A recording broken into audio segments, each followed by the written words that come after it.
વાત કરીશું સપ્ટેમ્બર 2026ના માસિક રાશિફળની। આ વિડીયોમાં ચર્ચા કરીશું મિથુન તથા કર્ક રાશિની। તો નમસ્કાર મિત્રો, અંબા એસ્ટ્રોલોજી ગુજરાતી ચેનલમાં આપ બધાનું ખૂબ ખૂબ હાર્દિક સ્વાગત છે। મિત્રો, હજુ સુધી આપે અમારી ચેનલને સબસ્ક્રાઇબ નથી કરી અથવા આપ નવા છો તો જરૂરથી સબસ્ક્રાઇબ કરો। આ વિડીયોને લાઇક અને શેર કરવાનું ભૂલશો નહીં। જ્યોતિષને લગતા મૂંઝવતા પ્રશ્નોના સમાધાન માટે તમે અમારો સંપર્ક અવશ્યથી કરી શકો છો। મિત્રો, સર્વપ્રથમ જોઈ લઈએ આ મહિનાનું ગ્રહ ગોચર। તો સૂર્ય 17 સપ્ટેમ્બરથી કન્યા રાશિમાં ગોચર કરશે, તો 2 સપ્ટેમ્બરથી શુક્ર તુલા રાશિમાં। આ મહિને બુધ 7 સપ્ટેમ્બરથી કન્યા રાશિમાં ગોચર કરવાના છે અને મંગળ 18 સપ્ટેમ્બરથી કર્ક રાશિમાં ગોચર કરવાના છે। તો આ પ્રમાણેનું ગ્રહ ગોચર તમારા માટે કેવું રહેશે? આ માસના ગ્રહ ગોચર અનુસાર કાર્યક્ષેત્ર, વ્યવસાય, વ્યાપાર, નોકરી, આર્થિક સ્થિતિ, આરોગ્ય, પ્રેમ, પારિવારિક, દાંપત્ય જીવન, શિક્ષા, આ બધાની દ્રષ્ટિએ તમારા માટે કેવી પરિસ્થિતિઓનું થઈ શકે છે નિર્માણ, આવો વિગતવાર જાણીએ। સર્વપ્રથમ ચર્ચા કરીએ જેમના નામના અક્ષરો હોય છે ક, છ, ઘ, મિથુન રાશિની। શરૂઆત કરીએ તમારા આરોગ્યથી।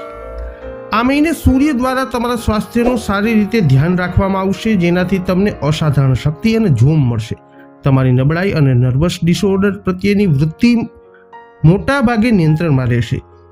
તમારી જાતને વધુ પડતી તાણ ન આપો, કારણ કે તમારી આ વૃત્તિ અનુકૂળ ગ્રહોની વાતાવરણ હોવા છતાં સ્વાસ્થ્ય સમસ્યાઓનું કારણ બની શકે છે। વધુ પડતી મહેનત તમારા માટે ખરાબ છે। તમારામાંથી કેટલાક માટે સ્વસ્થ થવું સમસ્યા ઊભી કરી શકે છે, તેથી બ્રોન્કાઇટિસ, અસ્થમા અને તેના જેવા રોગોનું સામાન્ય રીતે ધ્યાન રાખવું જોઈએ। અને જે લોકો તેનાથી પીડાય છે તેઓએ ઝડપી તબીબી સહાય લેવી જોઈએ। જેમ આપણે પહેલાથી જ ઉલ્લેખ કર્યો છે તેમ વધુ પડતા થાક અને વધુ પડતા નર્વસ તાણ સિવાય તમારા માટે કોઈ ગંભીર જોખમ આ મહિને નથી, જેનાથી તમારે બચવું જોઈએ। વાત કરીએ નાણાકીય સ્થિતિ કેવી રહેશે।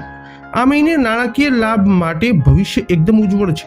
લલિત કલાના વ્યવસાયિકો માટે ખૂબ જ સંતોષકારક સમય રહેશે। લેખકો, ચિત્રકારો, સંગીતકારો, શિલ્પકારો અને તેના જેવા લોકો નોંધપાત્ર લાભની આશા રાખી શકે છે। સરકાર સાથે વ્યવહાર કરનારાઓ પણ મોટા લાભની આશા રાખી શકે છે। તમારા બધા માટે અપેક્ષિત લાભની પ્રાપ્તિ એક વર્ચ્યુઅલ નિશ્ચિતતા છે। રોકાણ અને નવા સાહસો માટે પણ વાતાવરણ અનુકૂળ રહેશે। વધુમાં મુસાફરી નાના છતાં ઝડપી લાભ આપશે। તમારામાંથી કેટલાક એવા હશે જે ગુનેગારો સાથે રમતા હશે અને સામાન્ય રીતે આવા સંગતથી લાભ મેળવતા હશે। આ મહિનો પણ આવા લોકો માટે ખૂબ ફાયદાકારક સાબિત થશે। વાત કરીએ કારકિર્દી અને વ્યવસાયની।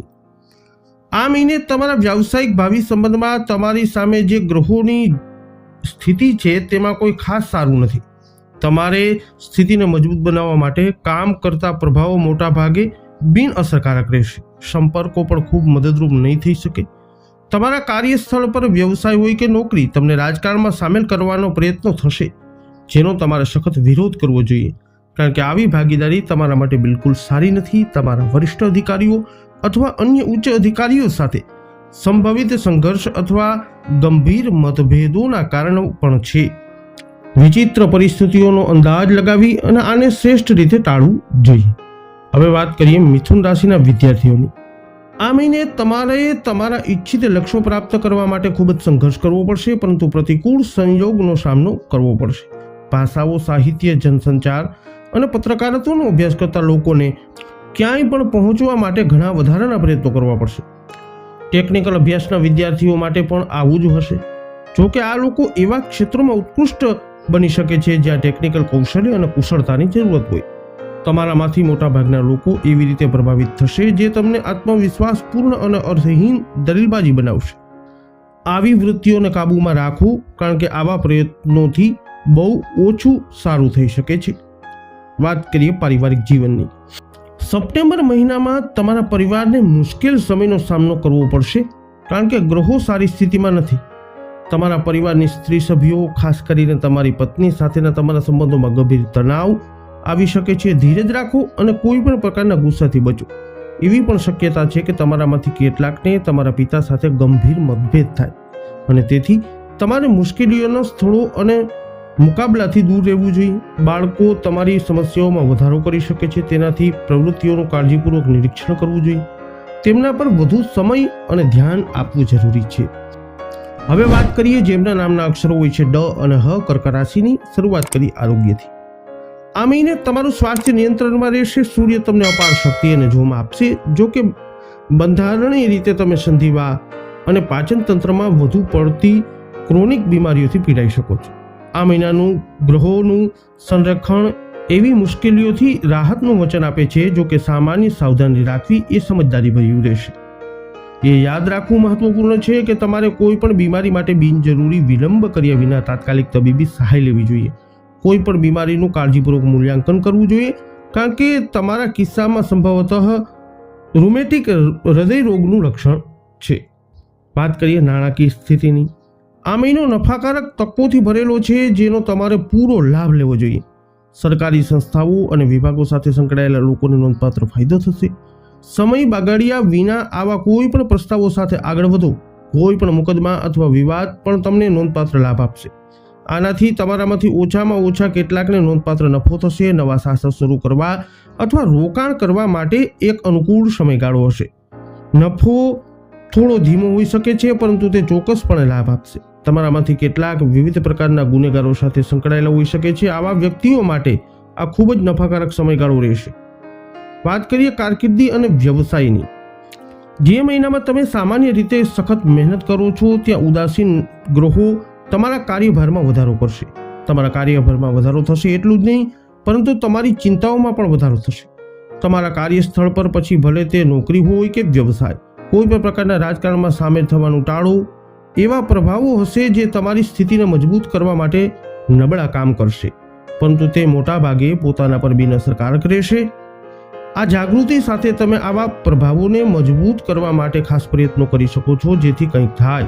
તમારા પિતા અથવા પરિવારના કોઈ વૃદ્ધ સભ્યના કેટલાક સંપર્કો આ સંદર્ભમાં મદદ કરી શકે છે. વાત કરીએ કર્ક રાશિના વિદ્યાર્થીઓના શિક્ષણની. આ મહિનો એવો લોકો માટે ઉત્તમ છે જેઓ શિક્ષણ મેળવવા અને તેના ભવિષ્યમાં પરિવર્તન લાવવા માંગે છે. તમારામાંથી મોટાભાગના લોકોને કૌશલ્ય પ્રાપ્ત કરવાની અને તમારી પરીક્ષાઓમાં સારું પ્રદર્શન કરવાની તક મળશે, અને તમારે આમ કરવાનું ચાલુ રાખવું જોઈએ. વધુમાં, જેમની પાસે પૂરતી શૈક્ષણિક તકોનો અભાવ છે, તેઓ જો સખત મહેનત કરે તો આવી તકો મેળવી શકે છે. વધુમાં એવા સંકેતો છે કે તમારામાંથી મોટાભાગના લોકો હાથથી કામ કરવામાં સરેરાશ કરતાં વધુ કુશળતા દર્શાવે છે. હકીકતમાં તમારામાંથી કેટલાક આ ક્ષેત્રોમાં નોંધપાત્ર સફળતા પ્રાપ્ત કરી શકે છે. જેમની પાસે કલાત્મક વલણ છે, તેમને આવનારો સમય ખૂબ જ ફળદાયી રહેશે. હવે વાત કરીએ પારિવારિક સંભાવનાઓ વિશે. તો આ મહિનો તમારા પરિવારના સુખાકારી માટે શુભ છે, કારણ કે ગ્રહો તમને આશીર્વાદ આપવા માટે સારા મૂડમાં છે. તમારામાંથી કેટલાકને તમારા ભાઈઓ તરફથી નોંધપાત્ર લાભ મળે તેવી શક્યતા છે. કૌટુંબિક આવકમાં પણ વધારો થશે, જેનાથી તમે બધા આર્થિક રીતે સમૃદ્ધ બનશો. પરિવારમાં કોઈ શુભ ઘટના બનવાની પ્રબળ શક્યતા છે. વધુમાં જોઈએ તો ઘરનું વાતાવરણ ખૂબ જ સૌહાર્દપૂર્ણ, શાંતિપૂર્ણ અને સુમેળભર્યું રહેશે. પરિવારના સભ્યોમાં કોઈ મતભેદના સંકેતો પણ નથી. બાળકો તેમના અભ્યાસ અને અભ્યાસેતર પ્રવૃત્તિઓમાં પણ સારું પ્રદર્શન કરશે. તેમના સામાન્ય વર્તનમાં પણ સુધારો થશે અને તેઓ વધુ પરિપક્વતા અને ચારિત્ર્યતા દર્શાવશે. તો મિથુન તથા કર્ક રાશિના જાતકો, વૈદિક જ્યોતિષશાસ્ત્ર અનુસાર સપ્ટેમ્બર માસનું ગ્રહ ગોચર તમારા માટે કંઈક આવી પરિસ્થિતિઓનું કરી શકે છે નિર્માણ. આ વિડીયો અંગેના તમારા અભિપ્રાય, મંતવ્ય કોમેન્ટમાં જણાવજો. વિડીયોને લાઇક કરજો, શેર કરજો. આપે અમારી ચેનલને સબસ્ક્રાઇબ નથી કરી તો અવશ્ય કરી લેજો. ફરી મળીશું નવા વિડીયોમાં. જય અંબે.